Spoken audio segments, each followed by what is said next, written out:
If it was a beautiful day outside for them today, it was pretty hot and dry and windy though, so I know we've got some fire danger as well. Yeah, it's been on and off through part of our spring, and we usually want to wait for summer. And really, when we get to summer, we don't want to be dealing with that. But it's been a problem as we've gone through part of our spring now. I do want to talk about how dry it's been. I mean, that's the main cause for our concern.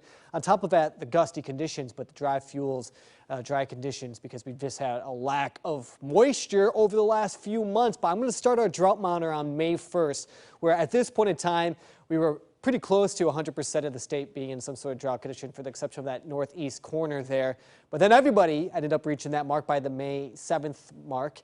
And then we get to about May 15th here, and we've gone from dry to moderate to severe, and that's up and down the Willamette Valley. You can see the drought conditions across areas of California, Nevada, over towards the east there. Arizona, Utah, I mean, very alarming and concerning, and it extends all the way through the Rockies to the east. So we just haven't had much moisture here in the west section of the United States, and really even the central sections. All right, fire weather danger concern is going to pick back up on Monday. This is through Keep Oregon Green here. Watch what happens as we go into the overnight hours. We slow down as far as the wind goes. Tomorrow, maybe a little gusty, still pretty dry, but the concern for fire danger isn't nearly as strong as what happens on Monday when it really starts to pick on up. I'll show you right there, especially Central Oregon and over through like the Tri-Cities region, extending over to about Pendleton, where we're at about a 6. So we'll keep an eye on that. We'll see if there's any fire alerts, red flag warnings that go into place early in the week. Satellite radar here, high pressure just to the west. We do have this disturbance to the south. That was one of the main causes for those thunderstorms through the Cascades yesterday, but it's kind of dragging down to the south. As this high pressure kind of protrudes to the Pacific Northwest, it's going to kind of nudge this out of the way. So I believe the chance for some rain is pretty much out of here, maybe for that small little slice of Oregon to the southeast where you may still pick up a little bit of rain. All right, beautiful view coming out of Kalama right now. Look at that. Love the river. We have the summer vibes continuing for the weekend here in the valley, and that goes up towards the Cowlitz Valley there.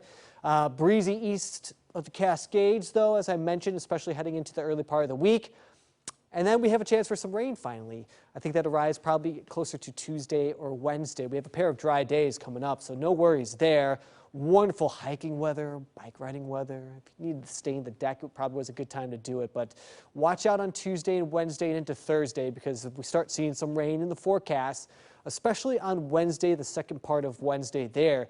And we need it. It's been very dry. We've only had 2 inches so far this spring. You can see going back to March, we were about 1.55 inches is what we finished off in Portland, but we just have not brought in much rain at all. FUTURECAST through the overnight, dry clouds in the morning hours there for the coast, but not in the valley, or over towards Central Oregon, up from Deschutes County, Jefferson County there.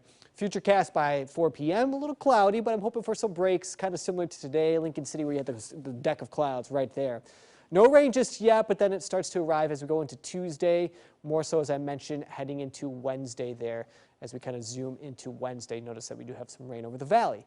So it's on the way. Is it going to be much? No, I don't anticipate any soakings, but we'll at least have some showers there, Liz, Wednesday, Thursday, and we start drying up again, though, by Friday. All right, summer vibes indeed. Well, still to come tonight.